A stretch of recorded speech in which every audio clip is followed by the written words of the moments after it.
cooking apa? Hi, this is cooking apa. As you can see from here, I have one big piece of 3-layer pork. Yeah, very nice. See, 1 layer of fat, 1 layer of meat, and 1 layer of fat. Count with 1 layer of meat. Okay, and you want to. Sometimes the butcher will sell you some very thin strip, so you have to tell them you want a bigger strip for this purpose. Okay, so I'm going to make some kou lou today. Kou lou in Chinese actually means upside down meat. Yeah, why is it upside down? I'm going to show you towards the end. I will explain to you. Okay, so actually this dish most people will, it's more commonly cooked with preserved veggie or yam. So I don't have both of them with me today, but it doesn't stop me from making this dish. All right, I'm going to replace it with some pak choy. Okay, always be creative. And to be honest, my family is not a great fan for preserved veggie anyway. And yeah.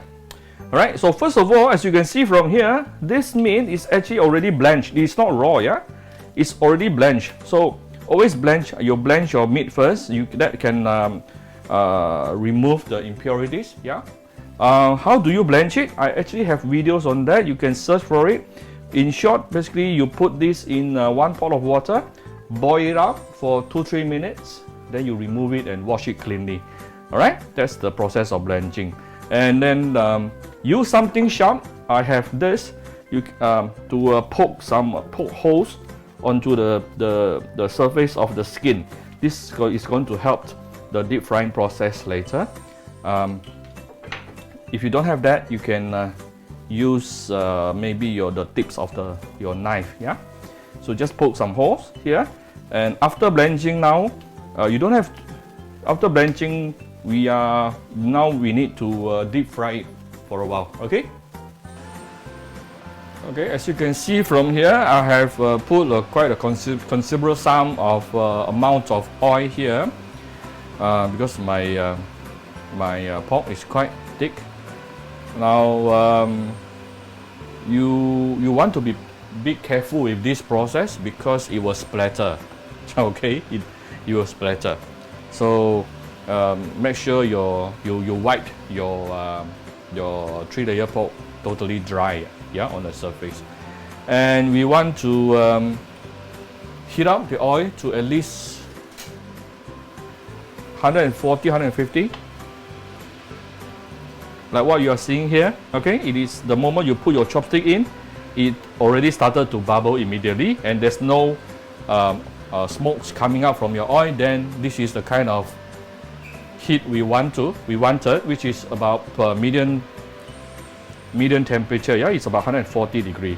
So we can put our pork inside. You may want to stand by some cover. I'm going to use the lid. Okay.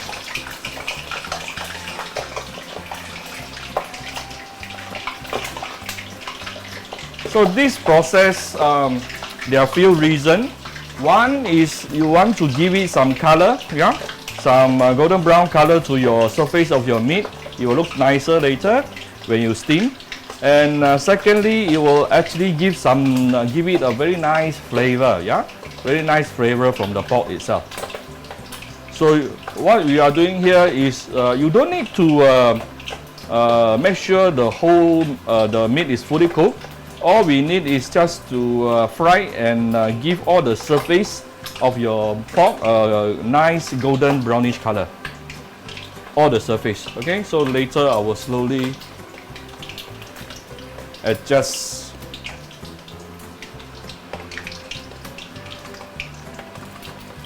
I will adjust this.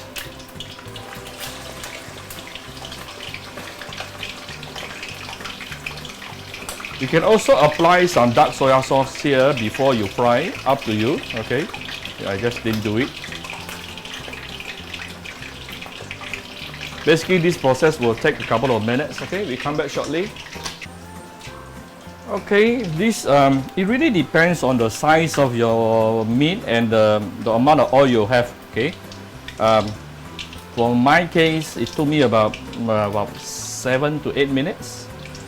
Yeah, I'm trying to get all the different surfaces all to be golden brown.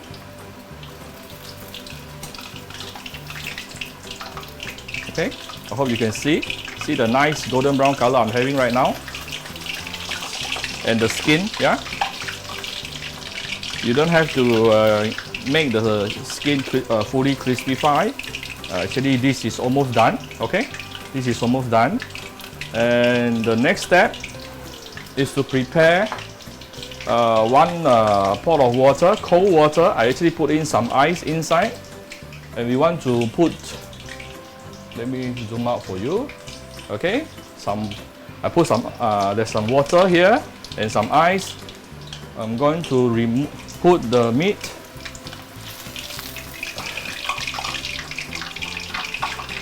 from here, from the pot, from the boiling oil to here. Okay, to cool it down immediately. All right. After it is cooled down, after give it a few minutes, then we will cut it into thick slices and we do the marination. Okay, this is after about few minutes inside the cold water. It is not so hot now. We can you get a very sharp knife. We want to cut it into slices. I need to adjust my angle a bit so that you can see. This part probably doesn't look too good. Let me cut it away. Okay, we will decide what we want to do with this part later. And I hope my knife can cut through this. Let me try. This is a bit too thick also. Let me remove this part. I'm just trying to make all my pieces more even. Yeah, now it's more even, right? Okay. So make it about 1 centimeter thick. You don't want it to be too thick or too thin.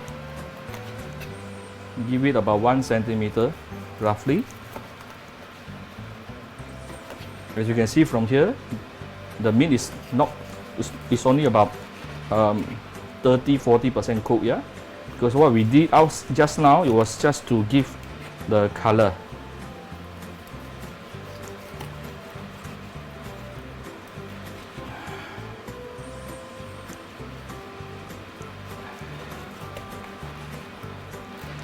This dish, even though it will take a bit of time and there's more steps, yeah, I agree, it's not so easy, but it's going to taste very flavorful. I promise you. Okay. All right.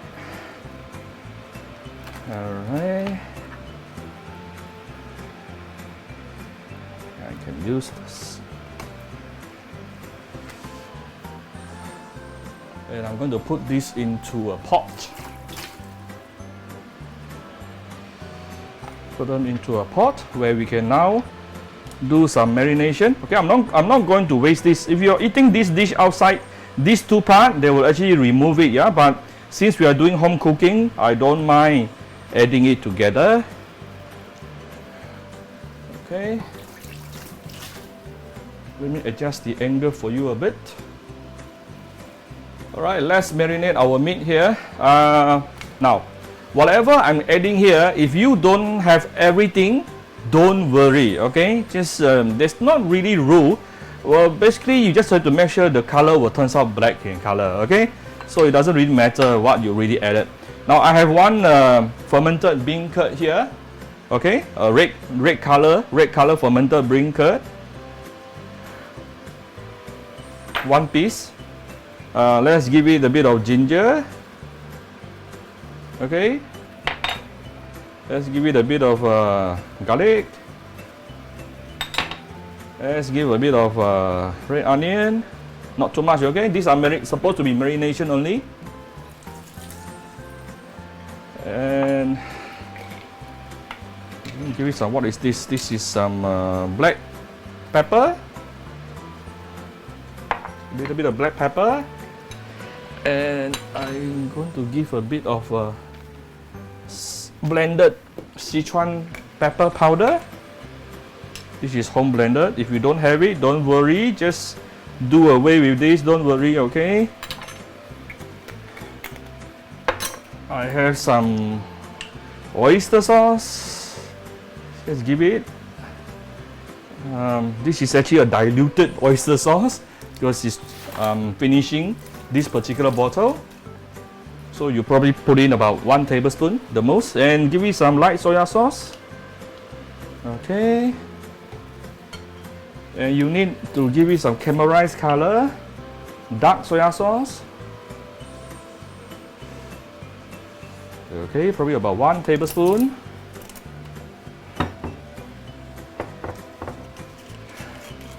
And you will need some Shaoxing wine. Okay, about 1 cup or half cup of Shaoxing wine. It's okay, up to you. And give it some salt, followed by some sugar.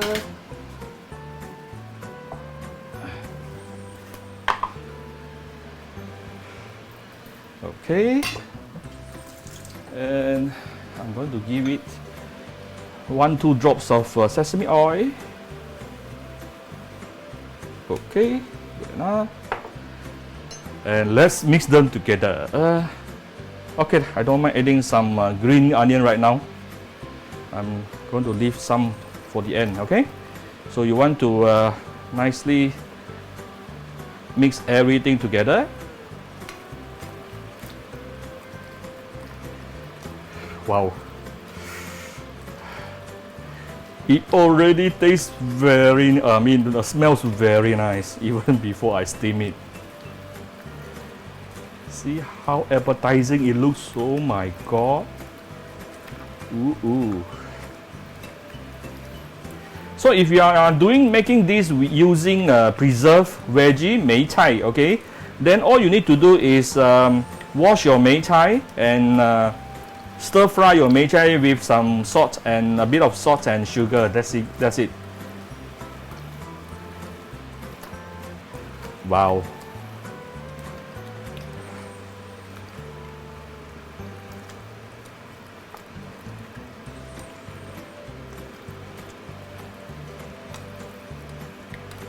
Okay, isn't this looks so good? So now I need to look for see, it looks so good, and we let it marinate for minimum half an hour to 1 hour. Then only we can steam the meat. Okay, and I also need to find a bowl.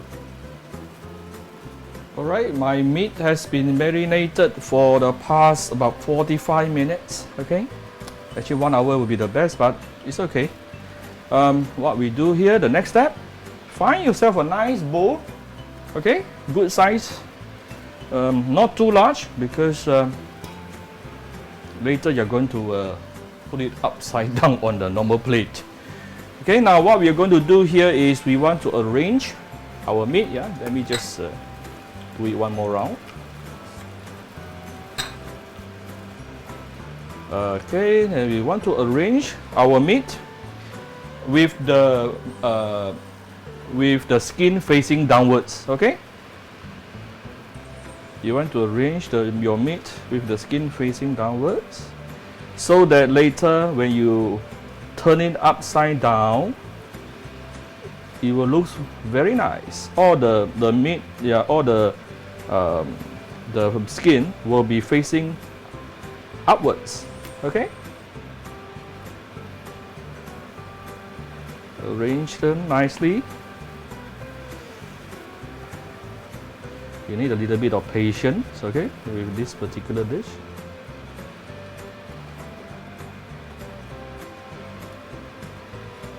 Okay, Not sure if you can see clearly. I hope you can see clearly here. All right. So I have some others. I just put it on the side. Also with the skin facing downwards. Okay.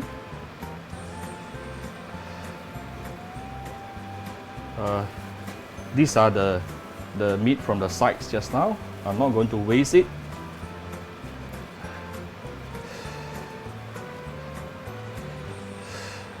Okay.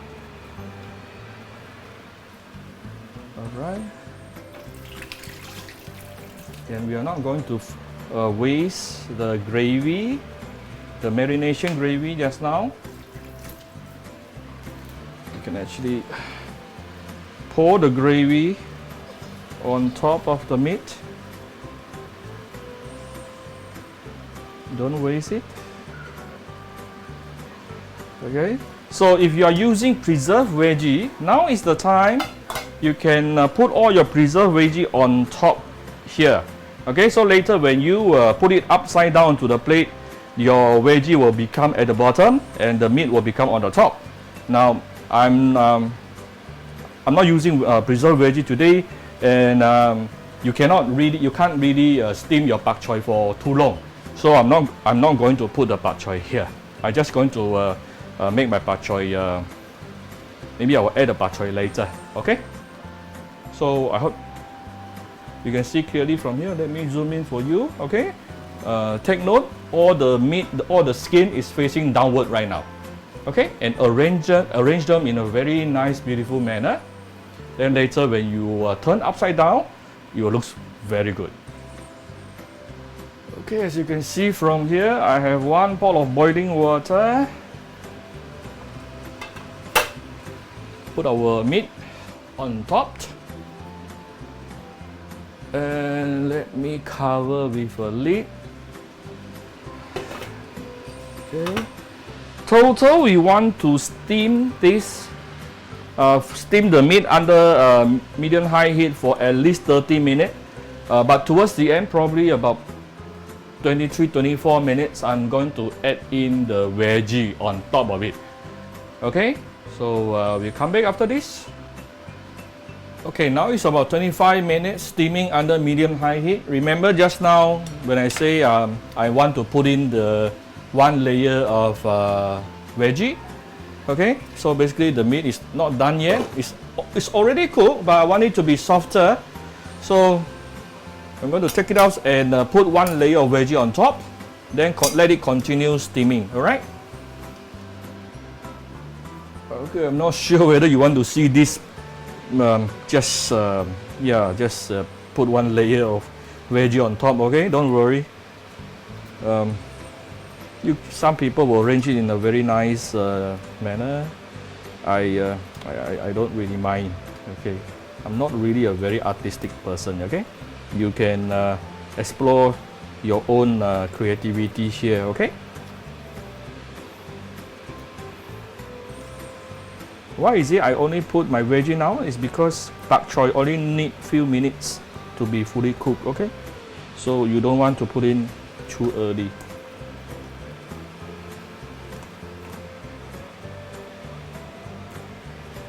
Some people laugh at Appa. He said, "Appa, in your video you said too much okay."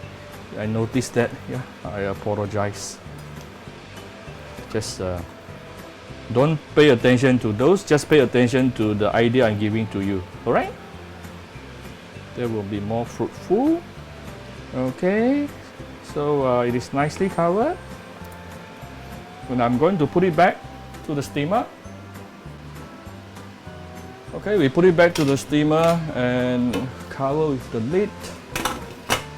And let it continue steaming for at least 5-7 minutes until our veggie is cooked. Okay, we'll come back shortly. Now, while waiting for the last few minutes, there's something I want to say here. If you want to enhance the flavor of this dish, what you can do is you can deep fry the skin much longer until the skin becomes a bit crumbled. Okay, and if you get burned a little bit, just use your spoon to scrape off the burnt area. But by doing that, you can actually make your skin, the pork skin, a lot more flavorful and softer.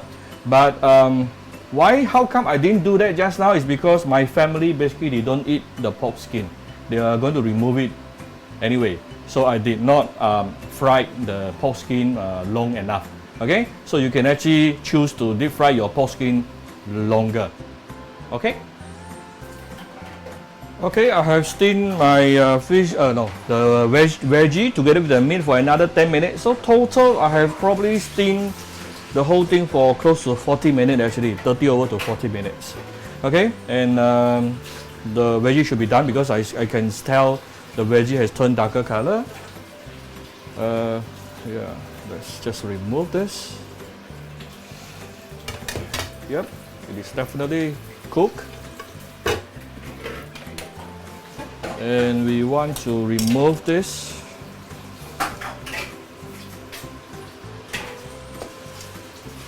Let's do our next step. All right, so the next step, you may want to wait for it to be a bit colder, yeah. But yeah, I'm a bit rushed of time today, so I'm going to do it directly. But it's the flipping process, yeah. That's why it is called cold roll, yeah. Cold actually it means flip, yeah, flip over. So get one bigger plate and you put it like this, put it on top. Okay, and you're supposed to flip it over very quickly, just like that. And please bear in mind that there are some juices inside, so you may want to wait for it to be cooled down a little bit, then only you try doing this. Okay, and it's always easier for you to get a bowl with this handle. This is going to help you doing the flipping process. Okay, so I'm just going to quickly flip it. I hope it wouldn't pour over me. So let's do this. Ooh.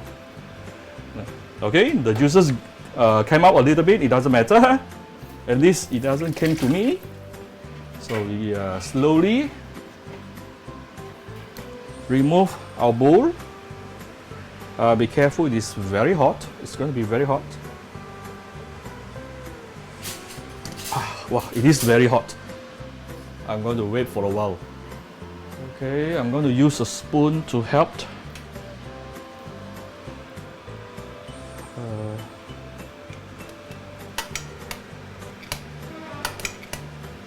Oops. Cannot.